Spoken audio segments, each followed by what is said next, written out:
नमस्कार दोस्तों, stock market update channel में आप सभी प्यारे दोस्तों का फिर से एक बार दिल से स्वागत है।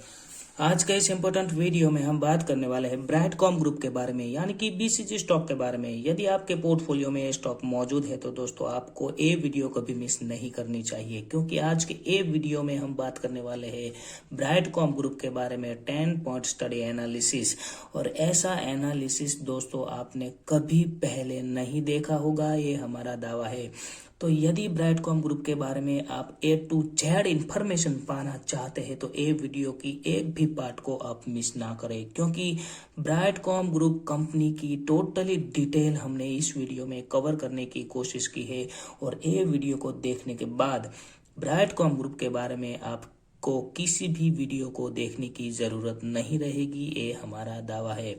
तो आज जिस तरह का मार्केट में पैनिक कंडीशन क्रिएट हो चुका है, और उस हिसाब से दोस्तों हमने सोचा, हमारी टीम ने काफ़ी ही ज़्यादा स्टडी और एनालिसिस करके कुछ रिपोर्ट बनाई है, जो रिपोर्ट सभी इन्वेस्टर तक पहुंचनी चाहिए, क्योंकि ये रिपोर्ट से तय होगा कि आने वाले नेक्स्ट वीक में हमें क्या करना चाहिए।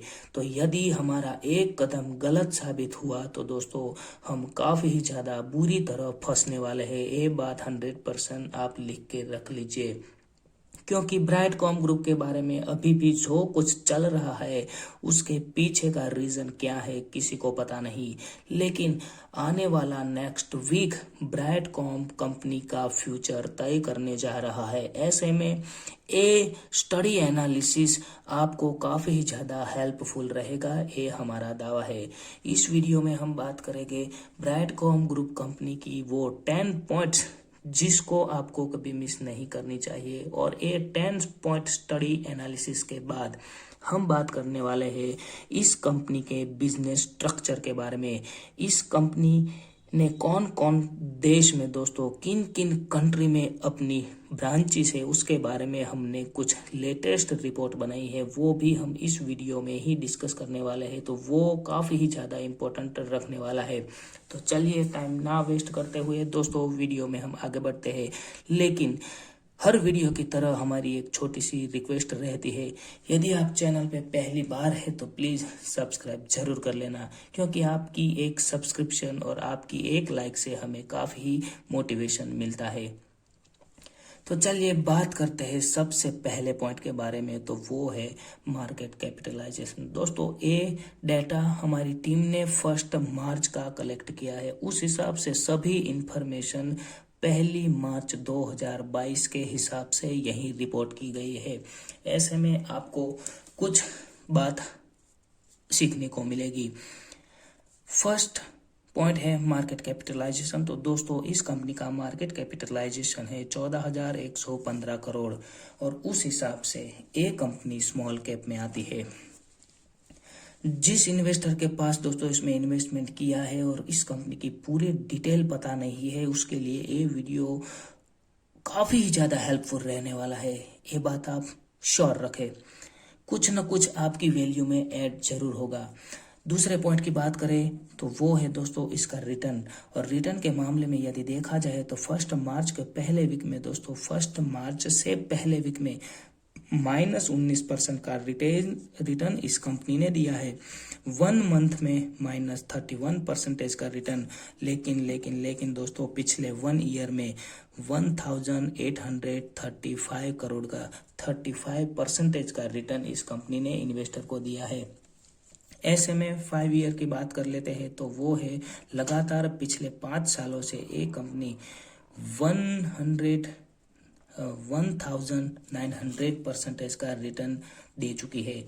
और मैक्सिमम रिटर्न की बात करें तो जब से ये कंपनी लिस्ट हुई है तब से लेकर आज तक 420% का रिटर्न दे चुकी है। लेकिन इस कंपनी की सबसे बड़ी बात हमें कोई अच्छी लगी तो वो है एसआईपी के थ्रू इन्वेस्टमेंट। यदि जिस फ्रेंड्स ने एसआईपी के थ्रू इन्वेस्टमेंट किया उसको इस कंपनी ने 2,539% का रिटर्न दे चुके हैं, और इन्वेस्टर माला माल भी हो चुके हैं। तो रिटर्न के मामले में, लॉन्ग टाइम रिटर्न के मामले में इस कंपनी बाजी मार गई है पिछले साल में। उस हिसाब से हम बात करते हैं इसको स्टार देने की, तो वो हमारी टीम का जो रिपोर्ट है उसमें हम इस कंपनी को रिटर्न के मामले में स्टार देते हैं। अब बात करते हैं नेक्स्ट पॉइंट की, तो वो है 52 वीक हाई के बारे में। तो 52 वीक का हाई था दोस्तों 204 का, और 52 वीक लो था दोस्तों ओनली 45.6 का।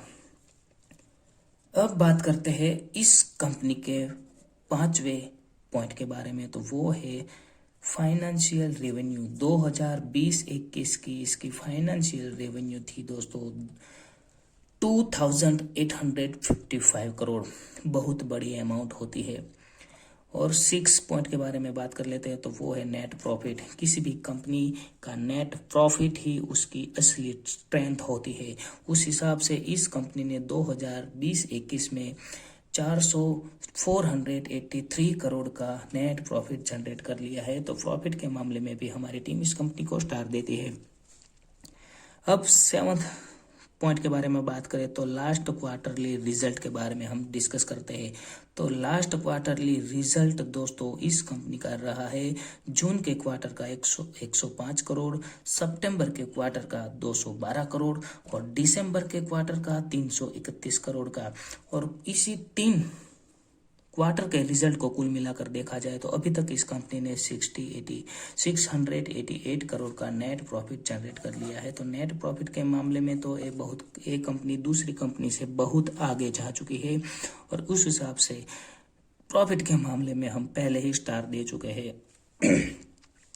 अब बात करते हैं इस कंपनी की फाइनेंशियल डेट के बारे में। तो दोस्तों 2020-21 में इस कंपनी डेट फ्री हो चुकी है, और इतनी बड़ी आईटी सेक्टर की दिग्गज कंपनी में से एक होने की वजह से एक कंपनी डेट फ्री होना अपने आप में एक बड़ा सपोर्ट है। तो डेट फ्री के मामले में इस कंपनी को स्टार मिलता है। अब बात करते हैं 8 नंबर हो गया 9 नंबर पॉइंट के बारे में। तो इस कंपनी के बारे में दोस्तों बात करें तो बोनस, डिविडेंड और स्प्लिट के बारे में बात करें तो बोनस दिया है इस कंपनी ने आने वाली 15 मार्च पे 3 शेयर पे 2 शेयर बोनस देने वाली है। और डिविडेंड के बारे में बात करें तो 0.05 का डिविडेंड दिया है। और स्प्लिट की बात करें तो अभी तक ये स्टॉक स्प्लिट नहीं हुआ है। अब 10th नंबर के पॉइंट के बारे में दोस्तों हम डिस्कस करते हैं, तो वो है स्टॉक प्रमोटर्स होल्डिंग्स। जी हाँ दोस्तों, किसी भी स्टॉक के लिए प्रमोटर की होल्डिंग्स काफ़ी ही ज़्यादा अहम रखती है। उस हिसाब से प्रमोटर्स होल्डिंग्स यहाँ पिछले क्वार्टर में Q3 के बाद केवल 22% ही है। और FII होल्डिंग्स की बात करें तो 1.8% की FIIs होल्डिंग इसमें है। और नंबर ऑफ FIIs की बात करें तो 63 नंबर ऑफ FIIs इस स्टॉक में मौजूद है। म्यूचुअल फंड की बात करें तो अभी तक दोस्तों पिछले क्वार्टर का रिजल्ट जब ऐड होगा तो बात चली थी कि ICICI म्यूचुअल फंड में इस स्टॉक में एंट्री की है, तो वो अपडेट आ जाएगी। पब्लिक होल्डिंग्स की बात करें तो 75% की पब्लिक होल्डिंग के साथ एक कंपनी कामकाज कर रही है। तो दोस्तों यहाँ पे हम नेगेटिव पॉइंट देना चाहते हैं इस कंपनी को, क्योंकि प्रमोटर्स होल्डिंग्स के मामले में एक कंपनी काफ़ी ज़्यादा माइनस पॉइंट में जाती है, क्योंकि नेगेटिव बात बन जाती है। मिनिमम 50% की प्रमोटर्स होल्डिंग्स तो होनी ही चाहिए, लेकिन रिटर्न के मामले में देखा जाए, डेट के मामले में देखा जाए, बोनस के मामले में देखा जाए, डिविडेंड के मामले में देखा जाए, तो ए स्टॉक ने अच्छा परफॉर्मेंस किया है। तो अब बात करते हैं कि हमारी टीम का रिव्यू क्या है इस स्टॉक के बारे में। सभी इन्वेस्टर को इस स्टॉक के बारे में क्या करना चाहिए उसकी बात हम बाद में करेंगे, लेकिन इससे पहले हमारी टीम ने जो कुछ डाटा एनालिसिस किया है उसके बारे में हम डिस्कस करने वाले हैं। तो दोस्तों अब बात करते हैं इस कंपनी का बिजनेस स्ट्रक्चर। ये इस वीडियो का लास्ट पार्ट है। वीडियो काफ़ी लंबा हो चुका है, लेकिन दोस्तों ये बात आपको जाननी बेहद ज़रूरी है कि इस कंपनी के पास दोस्तों कितना बड़ा बिजनेस स्ट्रक्चर है, और उसी बिजनेस स्ट्रक्चर के हिसाब से ये कंपनी कितना रेवेन्यू जनरेट करती है और कितनी ओनरशिप रखती है। ये बात आपको ध्यान में होनी ही चाहिए, क्योंकि आपने इस कंपनी में इन्वेस्टमेंट किया है। तो ब्राइटकॉम ग्रुप के बारे में बात करें तो इंडिया में दोस्तों 2 कंपनी इस कंपनी की 100% ऑनरशिप में है। तो Y Reach Media Private Limited Brightcom Group 100% ownership रखती है। और LIL प्रोजेक्ट प्राइवेट लिमिटेड दोस्तों, ये दो कंपनी के बारे में दोस्तों इसी ब्राइटकॉम ग्रुप 100% ऑनरशिप रखती है। ये बिजनेस स्ट्रक्चर बता रहा हूँ इंडिया का। अब बात करते हैं यूएसए में दोस्तों, आप देख सकते हो स्क्रीन में सबसे पहली कंपनी है तो फ्रंटायर डाटा मैनेजमेंट। इस कंपनी की 100% ऑनरशिप ब्राइटकॉम ग्रुप के पास है। दूसरी कंपनी है इंटरनेशनल एक्सप्रेस, उसकी भी 100% ऑनरशिप ब्राइटकॉम ग्रुप के पास है। तीसरी कंपनी है दोस्तों वाइब्रेंट मीडिया एक्विजिशन, उसकी भी 100% ऑनरशिप ब्राइटकॉम ग्रुप के पास है। और चौथी यूएसए की 4th नंबर की कंपनी डियोनो कॉरपोरेशन दोस्तों, उसकी भी 100% की ऑनरशिप ब्राइटकॉम ग्रुप के पास है। बात हो गई इंडिया यूएसए, अब बात आती है ऑस्ट्रेलिया। ऑस्ट्रेलिया में मैक्स इंटरैक्टिव एलटीडी यानी कि इस कंपनी की भी 100% ऑनरशिप ब्राइटकॉम ग्रुप के पास है। ऑस्ट्रेलिया की बात हो गई, अब हो गई इजराइल। इजराइल से दोस्तों सबसे ज़्यादा रेवेन्यू इजराइल और यूएसए से ही आती है। तो इजराइल की सबसे बड़ी ऑनलाइन मीडिया सॉल्यूशन एलटीडी की ऑनरशिप ब्राइटकॉम ग्रुप के पास है 100%। और अब बात करते हैं यूएई, वहाँ से LGS ग्लोबल FZE नाम की कंपनी की ऑनरशिप 100% ब्राइटकॉम ग्रुप के पास है। और अब बात करने की कोशिश करते हैं कि dream ad group of companies की 90% ऑनरशिप ब्राइटकॉम ग्रुप के पास है। और इस कंपनी की ब्रांचेस दोस्तों, पहली ब्रांच है अर्जेंटीना में, दूसरी है पनामा में, और तीसरी है चाल सिटी में, और चौथी है मैक्सिको सिटी में। तो इस कंपनी की 90% ऑनरशिप ब्राइटकॉम ग्रुप के पास है। अब बात करते हैं नेक्स्ट साओ पाउलो में। साओ पाउलो में दोस्तों वाइब्रेंट डिजिटल सर्विस लिमिटेड नाम की जो कंपनी है, उसकी 100% ऑनरशिप ब्राइटकॉम ग्रुप के पास है और वहाँ से अच्छी रेवेन्यू भी आती है।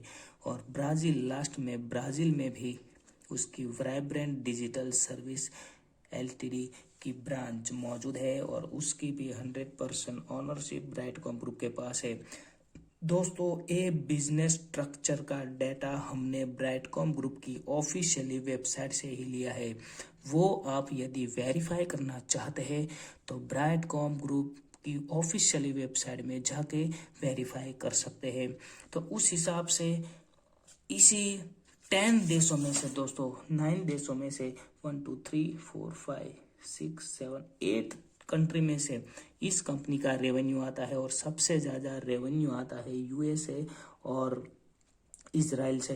तो उस हिसाब से सभी पॉइंट के बारे में हमने डिस्कस कर लिया।